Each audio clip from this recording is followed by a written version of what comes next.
ఇక మొబైల్ రైతు బజార్ల ద్వారా విజయవాడ వరద బాధితులకు కూరగాయలు విక్రయిస్తున్నారు. పూర్తి వివరాలు మిల్క్ ఫ్యాక్టరీ రోడ్ నుంచి మా ప్రతినిధి జయప్రకాష్ ప్రత్యక్ష ప్రసారం ద్వారా అందిస్తారు.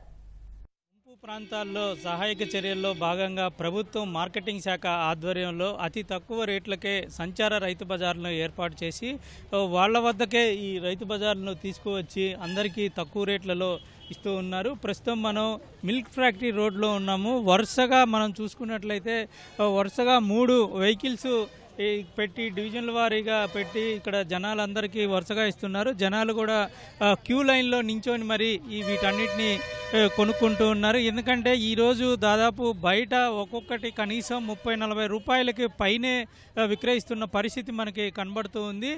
ఇంటి దగ్గరకు వచ్చే అయితే ఇంకా చాలా 70-80 రూపాయలకు కూడా కేజీ ధర పలుకుతూ ఉంది. ఇటువంటి సందర్భంలో ఈ ఆర్థికంగా ఇబ్బందులు పడి నిన్నటి వరకు ఇదే ప్రాంతం పూర్తి స్థాయిలో నీళ్లు నిండిపోయి ఉన్నాయి.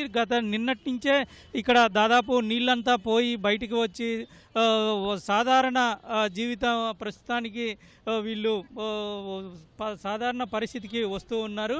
ఈ ఒక్కొక్క వెహికల్ ద్వారా మొత్తం 6-7 రకాల కూరగాయలు అయితే వస్తూ ఉన్నాయి. టమాటా, దోసకాయ, అదేవిధంగా ఇక్కడ చిక్కుడు, క్యాబేజీ, పచ్చిమిర్చి, మునక్కాయలు, ఇలాగా మొత్తం 6-7 రకాల కూరగాయలు ఒక్కొక్క వెహికల్కి ఇస్తూ ఉన్నారు.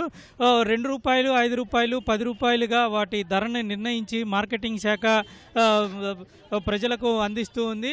ఒకసారి వారిని అడిగి తెలుసుకుందాం. చెప్పండి అమ్మా, ఇప్పుడు ప్రస్తుతం మీకు ఈ రైతు బజార్లు ఏర్పాటు చేయటం వల్ల ఉపయోగం ఉందా? ఉపయోగం ఉందండి. అన్ని కేజీలు 50 రూపాయలు, ఎలా 10 రూపాయలకి ఇస్తున్నారు. పర్వాలేదండి. పాలు అన్నీ అందుతున్నాయి బాగానే. భోజనం ఉంటాయని 3 పూటలు ఇస్తున్నారు. ఇవాళ సరుకులు కూడా ఇచ్చారు. 25 కేజీలు బియ్యము, కందిపప్పు, చింతపండు అన్నీ ఇచ్చారు. పంచదార.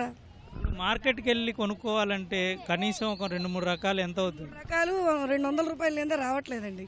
ఇక్కడ 60 రూపాయలకి 6 రకాలు ఇస్తున్నారు. పర్వాలేదండి. మొన్న కూడా ఇచ్చారు, ఇవాళ కూడా ఇచ్చారు. పర్వాలేదు. చెప్పండి అమ్మా, మీకు ఈ 2 రోజులు, ఈ వారం రోజులు మీరు ఇక్కడ ఎటువంటి పరిస్థితిలో ఉన్నారు? మీకు ఇట్లాంటిది ఏర్పాటు చేయడం ఎట్లా? ఇబ్బంది పడిపోయామండి. కానీ ఇలా చేయడం వల్ల చాలా ఉపయోగం ఉంది. బయట కొనాలంటే చాలా రేట్లుగా ఉన్నాయి. ఇక్కడ 10 రూపాయలకి ఇవ్వబట్టి మా లాంటి వాళ్ళం మేము బాగా బతకగలుగుతున్నాయి. టయానికి అన్నీ అమరుస్తున్నారు. చంద్రబాబు గారికి ధన్యవాదాలు. ఏమండి, ఈ వయసులో 74 సంవత్సరాల వయసులోని అందరికీ సమాన న్యాయం చేస్తున్నారు ఆయన. చంద్రబాబు గారు లాంటి నాయకుడు ఎవరూ లేరండి. 4వసారి ముఖ్యమంత్రి అయినా నీటిలో నడిచి ప్రజల కోసం, ప్రజల నాయకుడు అంటే అలాగే ఉంటాడండి చంద్రబాబు గారు. అంటే ఇట్లాంటివి ఏర్పాటు చేయటం అందరికీ ఉపయోగపరంగా ఉంటుంది. లేబర్కి చాలా ఉపయోగం అండి. ఉన్నోడు కొనుక్కుంటాడు, లేనోడు కొనుక్కోలేడండి. ఈ లేబర్కి చాలా ఉపయోగం అండి. అందులో పశ్చిమ నియోజకవర్గంలో ఇవ్వడం అంటే బాగా లేబర్ ఏరియా అండి. ఇది ఇవ్వడం చాలా అందరికీ న్యాయం జరుగుతుందండి. ఇది ప్రజలంతా చెప్తూ ఉంది. ఎందుకంటే ఉదయం నుంచి లైన్లో నించొని మరి ఈ విధంగా తీసుకుంటున్నారంటే మనం ఇక్కడ పరిస్థితి అర్థం చేసుకోవచ్చు. అందుకోసమే అంటే పశ్చిమ నియోజకవర్గంలో దాదాపుగా మనం చూసుకోవచ్చు ఎంత మంది వెనుకబడిన వాళ్ళు ఉంటారు, ఎంతమంది ఇక్కడ డైలీ కూలి పనికి వెళ్ళే వాళ్ళు ఉంటారనేది మనకు పరిస్థితి అర్థమవుతూ ఉంది.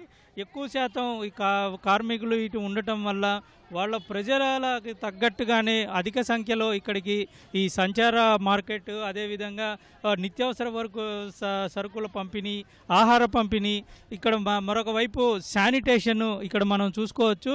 శానిటేషన్ కూడా రోడ్లు ఈ నీళ్ళన్నీ పోయిన తర్వాత ఎక్కడికక్కడ ఈ శానిటేషన్ చేయటం ఇవన్నీ జరుగుతుంది. ఇదే ప్రాంతం గత 2 రోజుల వరకు పూర్తిగా నీట మునిగి దాదాపు నడుము పైగా లోతులకి ఉన్న నీళ్లు ఉన్నాయి. అటువంటిది నీళ్లు పోగానే మొత్తం సాధారణ స్థితికి తీసుకువచ్చి వేగవంతంగా పనులు చేస్తూ సహాయక చర్యలు వేగవంతం చేసిన పరిస్థితి ఇక్కడ మనకి కళ్ళకు స్పష్టంగా కనబడుతూ ఉంది. ఇదే రకంగా పూర్తి స్థాయిలో ఇక్కడ నగరంలో ఉన్నటువంటి అన్ని డివిజన్లలో పూర్తిగా నీళ్లు పోయేంత వరకు ప్రజలు సాధారణ స్థితికి వచ్చి, అంటే ఎవరి పనులకు వాళ్ళు వెళ్ళి డైలీ తాము సంపాదించే వరకు ఇలాగ సబ్సిడీలో అందిస్తాము, అందరికీ అందిస్తామని చెప్తూ ఉన్నారు. కెమెరామెన్ ఎంఎస్ఎన్తో జయప్రకాష్, ఈటీవీ న్యూస్, విజయవాడ.